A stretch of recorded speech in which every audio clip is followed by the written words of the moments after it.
Hey church, Pastor Cory here. I have a story that I would just love to share with you, and it comes out of Exodus, and it's really the story of when Moses parts the Red Sea. You know, I love this story because it shows how God provides a way and provides protection for his people.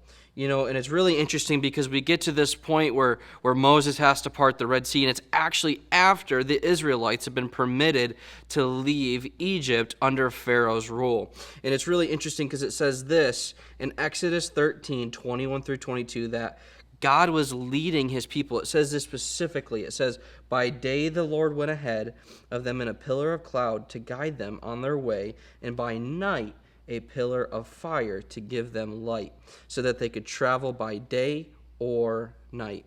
Neither the pillar of cloud by day nor the pillar of fire by night left its place in front of the people."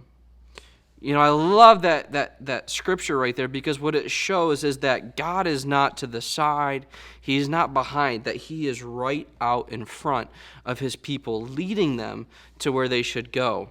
It's not like he's this far distant away person. No, he is right there at the helm, right there at the front, leading his people. It's so interesting.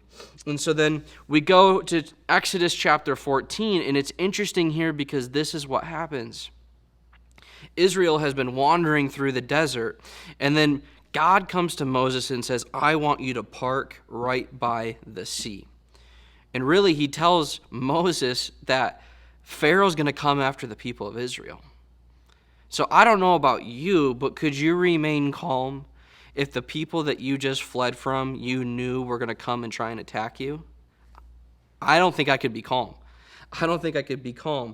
But it's interesting because God says this. He says, "Don't worry, I am going to gain glory through this event." So if we fast forward a little bit, Pharaoh's army comes charging after the people of God. The people of God are freaking out, and so God tells Moses, "Raise your staff." And so that we see that the Red Sea starts to part, and the Israelites are able to cross over. And then once they get to the other side, what's really interesting is that Moses lets his staff down, and all the Egyptians are swallowed whole by the sea. I mean, all the Egyptians are swallowed whole. Can you imagine? You know, the Bible describes it that there's a wall of water here and a wall of water here. And mind you, they're in a sea. So, I mean, like, this is a big body of water. And God parts it so that they can just walk right on through. But there's an interesting principle that I want us to pull from this, and I encourage you to really read through this story. Because in Exodus 14:13 through 14, Moses speaks to the Israelites. And he tells them something that I think is really important for us to pull out. It says this. It says, "Moses answered the people, 'Do not be afraid. Stand firm, and you will see deliverance the Lord will bring you today. The Egyptians you see today, you will never see again. The Lord will fight for you. You only need to be still.'" You know, when we have a battle coming at us, when the world is coming at us, whenever it is, might seem like it's on its way to attack us, it can be so natural for us to want to stand up and fight for ourselves. But the principle here is that the Lord is in front, and he's going to fight the battle for us. We just need to be still.